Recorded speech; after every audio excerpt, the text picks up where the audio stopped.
Good morning everyone. Welcome to study with Aastha YouTube channel. यदि आप channel पर पहली बार विजिट किए हैं तो चैनल को सब्सक्राइब कर लें, साथ में बेल आइकन को प्रेस कर लें ताकि हमारी वीडियो के रेगुलर नोटिफिकेशन मिलता रहे। आइए आज समाचार पत्रों पर डालते हैं नज़र।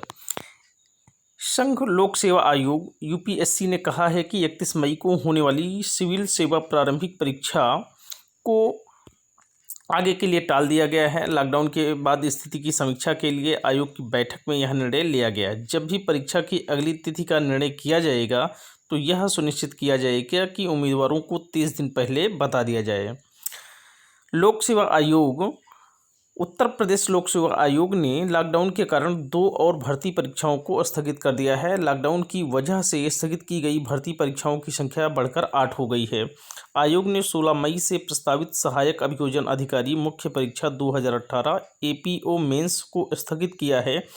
ऐसा इसलिए किया गया है क्योंकि 16 फरवरी 2020 को हुई इसकी प्रारंभिक परीक्षा का परिणाम अभी तक घोषित नहीं किया जा सका है। लॉकडाउन की वजह से 22 मार्च से ही मूल्यांकन और परिणाम तैयार करने का काम प्रभावित हो गया है। एपीओ के 17 पदों के लिए 16 फरवरी को प्रयागराज और लखनऊ में बनाए गए 95 केंद्रों पर हुई प्रारंभिक परीक्षा में आवेदन करने वाले 45,311 में से 18,784 यानी 41% परीक्षार्थी शामिल हुए थे। 7 जून को प्रस्तावित सम्मिलित राज्य अभियंत्रण सेवा परीक्षा 2020 को भी स्थगित कर दिया गया है। इस भर्ती के जरिए लोक निर्माण विभाग, सिंचाई, लघु सिंचाई, ग्रामीण अभियंत्रण सहित राज्य सरकार के अन्य पदों में सहायक अभियंता और अवर अभियंता यानी एई और जेई के रिक्त पदों पर भर्ती की जाती है। हालांकि 2020 की भर्ती को अभी एई के ही 712 पद विज्ञापित किए गए हैं। आयोग के परीक्षा कैलेंडर में शामिल 6 महत्वपूर्ण भर्ती परीक्षाओं के स्थगित किए जाने से पूरा वार्षिक कैलेंडर ही प्रभावित हो गया है। इन परीक्षाओं के लिए आगे की तिथियां तय करनी होगी। यूपी बोर्ड की 10वीं और 12वीं की परीक्षा की कापियों का मूल्यांकन मंगलवार से शुरू होगा। कोरोना के मद्देनज़र सरकार ने केंद्रों पर सैनिटाइजर, लिक्विड साबुन, नैपकिन, मॉस्किटो रिपेलेंट्स आदि के इंतजाम करने के निर्देश दिए हैं, लेकिन बजट के अभाव में इस पर सवाल उठ रहे हैं। माध्यमिक शिक्षा विभाग 300 परीक्षकों पर 4500 रुपये खर्च देता है, जिसमें स्टेशनरी, पानी, बोरा, सुतली, बिजली और कापी ढुलाई का भाड़ा शामिल रहता है। राजधानी में उत्तर पुस्तिकाओं का मूल्यांकन नहीं होगा। रेड जोन में होने के कारण शासन के आदेश के बाद यह सूचना जारी की गई है। डीआईओएस डॉक्टर मुकेश कुमार सिंह ने बताया कि शासन के निर्देश के हिसाब से आगे की कार्रवाई की जाएगी। बता दें कि दूसरे जनपदों की तरह लखनऊ में भी मंगलवार से मूल्यांकन शुरू करने की तैयारी थी। राजा ऋषि टंडन मुक्त विश्वविद्यालय में एमबीए एमसीए 2020-21 की प्रवेश परीक्षा के लिए ऑनलाइन आवेदन आगामी 7 मई से प्रारंभ होंगे। एमबीए एमसीए प्रवेश परीक्षा के समन्वयक प्रोफेसर प्रेम प्रकाश दुबे ने बताया कि अभ्यर्थी आवेदन के लिए मुक्त विश्वविद्यालय की वेबसाइट पर विस्तृत जानकारी प्राप्त कर सकते हैं। ऑनलाइन रजिस्ट्रेशन की प्रक्रिया 7 मई से प्रारंभ होगी। इलाहाबाद विश्वविद्यालय एवं इससे संबद्ध डिग्री कॉलेजों में स्नातक, परास्नातक सहित अन्य पाठ्यक्रमों में प्रवेश के लिए ऑनलाइन आवेदन 10 मई से शुरू होगा। सोमवार को कुलपति प्रोफेसर आर तिवारी की अध्यक्षता में हुई प्रवेश प्रकोष्ठ की बैठक में यह निर्णय लिया गया। आवेदन की अंतिम तिथि अभी तय नहीं की गई है। प्रवेश परीक्षाएं अगस्त में होंगी। प्रवेश परीक्षा तिथियां तय कर बहुत जल्दी से घोषित कर दिया जाएगा। इलाहाबाद विश्वविद्यालय में इससे संबद्ध डिग्री कॉलेजों में स्नातक की वार्षिक परीक्षाएं 1 जुलाई से तो प्रस्नातक समेत अन्य पाठ्यक्रमों की सेमेस्टर परीक्षाएं 16 जुलाई से शुरू होंगी। लॉकडाउन के मद्देनज़र डीएलएड प्रशिक्षण ऑनलाइन देने के आदेश सचिव परीक्षा नियामक प्राधिकारी अनिल भूषण चतुर्वेदी ने दिए हैं। सभी जिला एवं शिक्षा प्रशिक्षण संस्थान डाइट के प्राचार्यों को सोमवार को भेजे पत्र में सचिव ने रोज की रिपोर्ट देने को कहा है।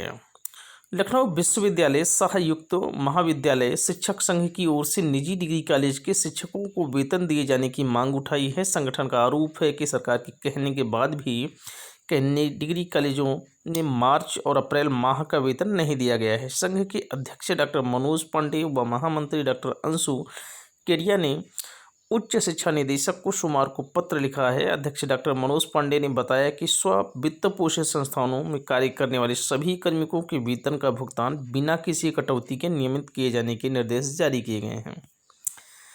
आरटीई के तहत शहर के निजी व सरकारी स्कूलों में दुर्बल वर्ग के अभिभावकों के बच्चों के निःशुल्क दाखिले की ऑनलाइन आवेदन प्रक्रिया सोमवार को समाप्त हो गई। हालांकि निजी संस्थानों ने बेसिक शिक्षा विभाग से आवेदन तिथि बढ़ाने की मांग की है।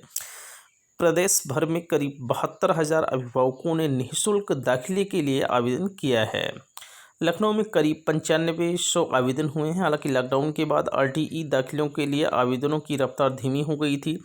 साइबर कैफ़े बंद होने के कारण अब भी बड़ी संख्या में अभिभावक आवेदन नहीं कर पाए हैं, इसलिए आवेदन की तारीख बढ़ाने पर विचार चल रहा है। उधर 8 मई को दाखिले के लिए पहले चरण की लॉटरी प्रक्रिया भी होनी है। इसके लिए बेसिक शिक्षा विभाग के कर्मचारियों ने घरों से ही आवेदन के ऑनलाइन सत्यापन का काम शुरू कर दिया है। पहले चरण में आए 9500 आवेदनों में से 4500 के सत्यापन का काम पूरा हो चुका है। जुलाई तक दाखिले की उम्मीद है। समाज कल्याण विभाग द्वारा आईएएस और पीसीएस जैसी प्रतियोगी परीक्षाओं की तैयारी के लिए कोचिंग की सुविधा अब अन्य पिछड़ा वर्ग और अनुसूचित जनजाति वर्ग के युवाओं को भी मिलेगी।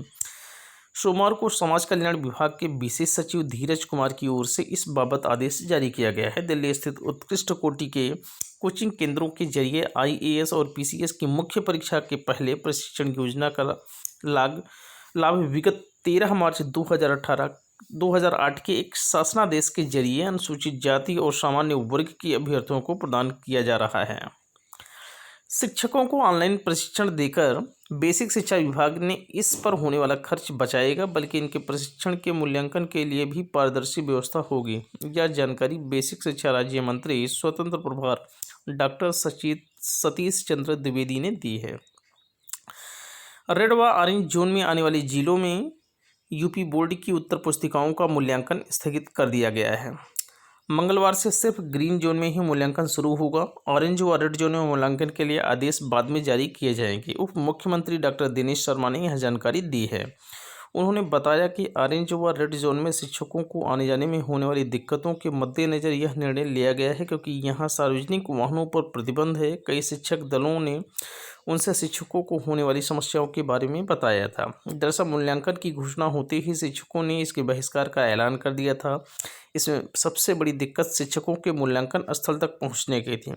कई शिक्षक शिक्षिकाओं को मूल्यांकन केंद्र तक न पहुंचने में 30 से 80 किलोमीटर तक का सफ़र करना पड़ता।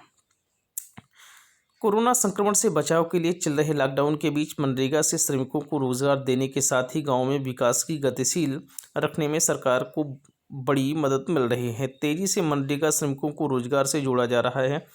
सोमवार को ही राज्य में 14,73,562 मनरेगा श्रमिक व्यक्तिगत और सामुदायिक कार्यों में लगे हुए थे। मनरेगा की यह गति उस समय है जबकि राज्य में कोरोना से अधिक प्रभावित 21 जिलों में काम नहीं के बराबर है। मनरेगा के तहत राज्य के ग्रामीण क्षेत्रों में श्रमिकों को रोजगार देने के साथ ही गांव के विकास की रफ्तार आगे बढ़ाने की कार्ययोजना पर सरकार ने लॉकडाउन 2 के तहत 20 अप्रैल से काम करने के निर्देश दिए थे। राजस्व विभाग ने यह साफ कर दिया है कि आश्रय स्थलों में क्वारंटीन किए गए लोगों को 14 दिन से पहले भी घर जाने पर राशन किट दिया जाएगा। अपर मुख्य सचिव राजस्व रेणुका कुमार ने सोमवार को इस संबंध में आदेश जारी कर दिया है। कुछ जिलों द्वारा यह जिज्ञासा की जा रही है कि आश्रय स्थल में 14 दिन क्वारंटीन पूर्ण करने वालों को ही राशन किट उपलब्ध कराई जाए या फिर उन व्यक्तियों को भी जिन्होंने ये अवधि पूरी नहीं की। अपर मुख्य सचिव राजस्व ने इस पर स्थिति साफ करते हुए कहा कि क्वारंटीन की अवधि 14 दिन निर्धारित की गई है। अब इस संबंध में नया आदेश जारी किया गया है। इसमें 14 दिन की समय सीमा पूरी करने की अनिवार्यता समाप्त कर दी गई है।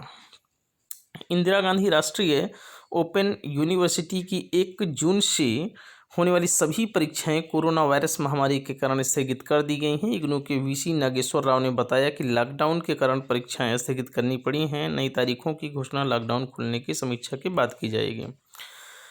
कोरोना संक्रमण रोकने के लिए जारी लॉकडाउन के बीच 50% से अधिक प्रधानमंत्री उज्ज्वला गैस योजना के लाभार्थियों ने मुफ्त गैस सिलेंडर का लाभ लिया है। केंद्रीय पेट्रोलियम मंत्रालय का कहना है कि 4 मई से लॉकडाउन में छूट मिलने के बाद मई में मुफ्त गैस सिलेंडर लेने वाले उज्ज्वला लाभार्थियों की संख्या में वृद्धि होगी। अप्रैल माह में करीब 4 करोड़ 50 लाख अभ्यर्थियों ने सिलेंडर बुक कराया है। अधिकतर उपभोक्ताओं के घर सिलेंडर पहुंच गए हैं। कुछ लाभार्थियों ने अप्रैल महीने के अंत में बुकिंग कराई है। ऐसे में 1-2 दिन में उनके घर तक सिलेंडर पहुंच जाएगा। भारत में 42,836 कोरोना मरीजों की पुष्टि हुई है।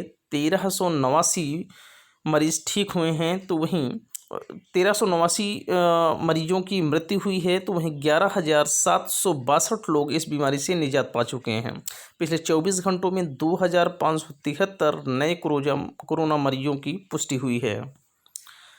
दिल्ली विश्वविद्यालय और जामिया मिलिया इस्लामिया ने लॉकडाउन बढ़ने के बाद अपने संस्थान 17 मई तक बंद करने का ऐलान किया है। हालांकि दोनों संस्थाओं ने यह स्पष्ट किया कि ऑनलाइन टीचिंग लर्निंग की कक्षाएं चलती रहेंगी। जामिया ने अगस्त में संस्थान खोलने की बात कही है। संभावना है कि जामिया का नया सत्र सितंबर माह से शुरू होगा। डीयू ने नया सत्र शुरू करने या आवेदन परीक्षा और परिणाम को लेकर अभी कोई घोषणा नहीं की। हालांकि 3 मई को जारी नोटिफिकेशन में जामिया ने ऑनलाइन टीचिंग लर्निंग प्रक्रिया संचालित करने की बात कही है।